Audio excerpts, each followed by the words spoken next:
Hey guys and gals, this is Sonic Arrow with a patch 9.0 test video. Some exciting stuff has been introduced, such as historical battles, the splitting up of the Panzer IV and the Stug III, and new tank models, specifically the M4 Sherman, the Tiger I, and the T-54. Wargaming have also improved the FPS somehow. It's a little bit better on my laptop, which costs about 1,000 Canadian dollars, which is probably around 800 US dollars. And it is also 2 years old, so it should work quite a bit better on more recent laptops.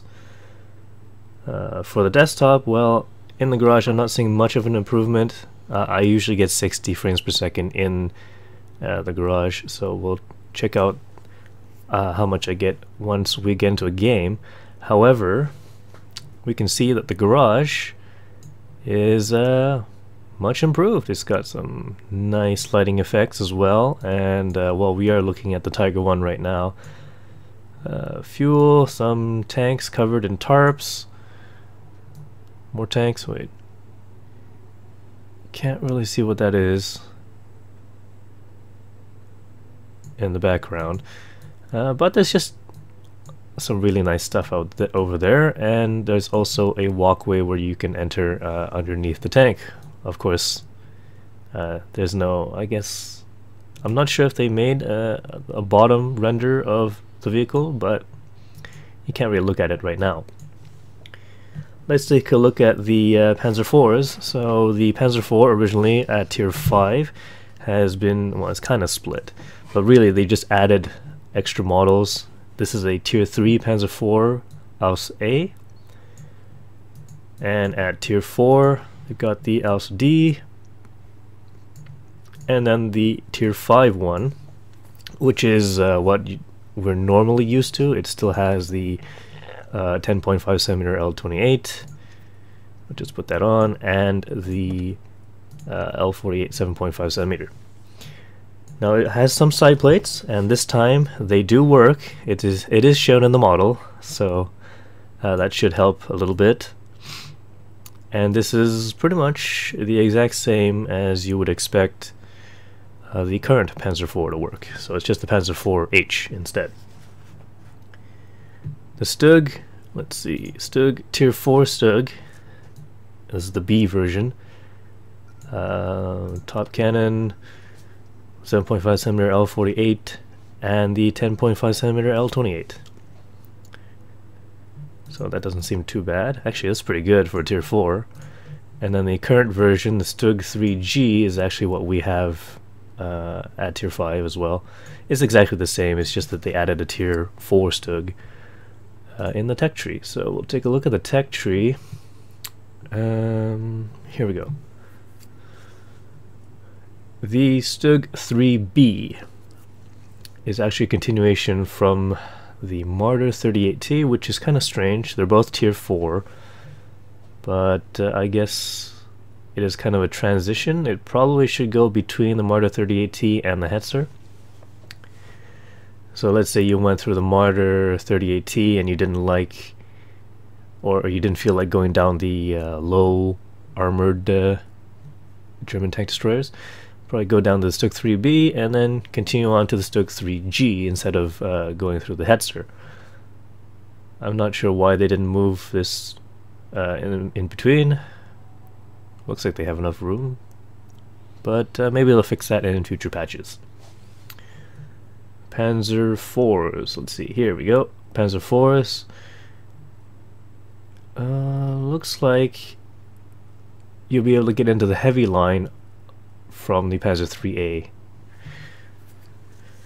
So they're kind of split up into offshoots so that you can move into the heavy line, although a tier 3 split is pretty minimal. You could have just started off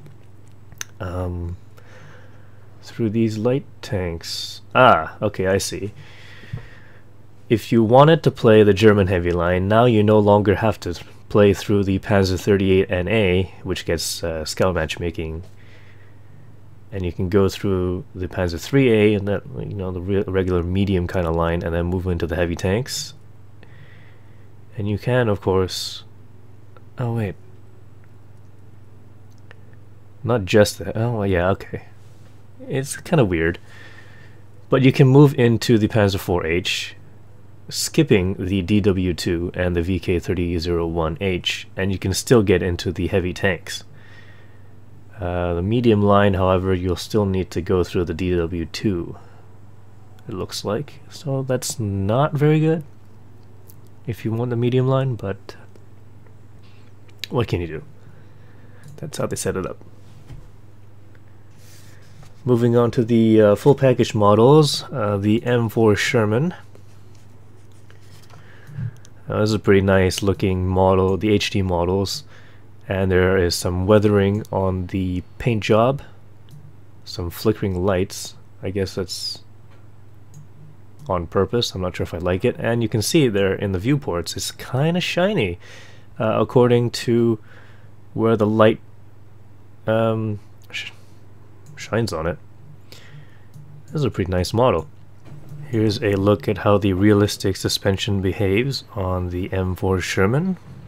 I'm moving a little bit slowly, but you can see it looks very nice. This is in the forward direction, and now we're going to back up.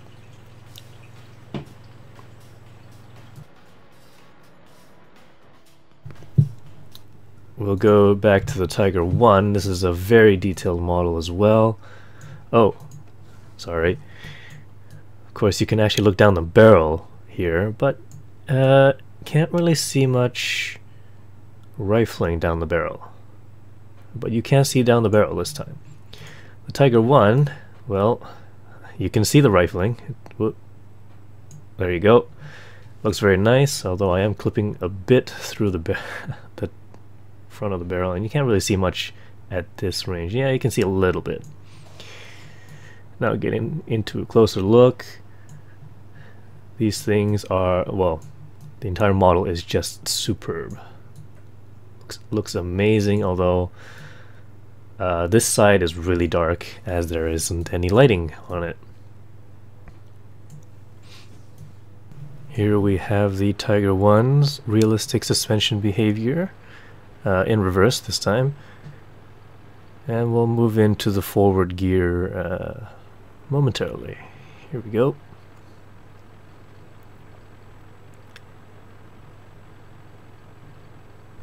And then of course the T-54 also looks amazing, and you can see the rifling in the barrel as well. That's nice. The suspension also behaves realistically, and I'll have a clip of that in a moment.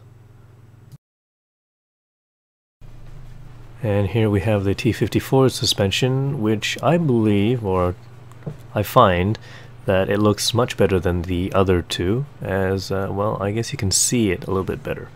So that was it in forward gear and reverse gear. Here we go. It reverses a lot faster than I expected.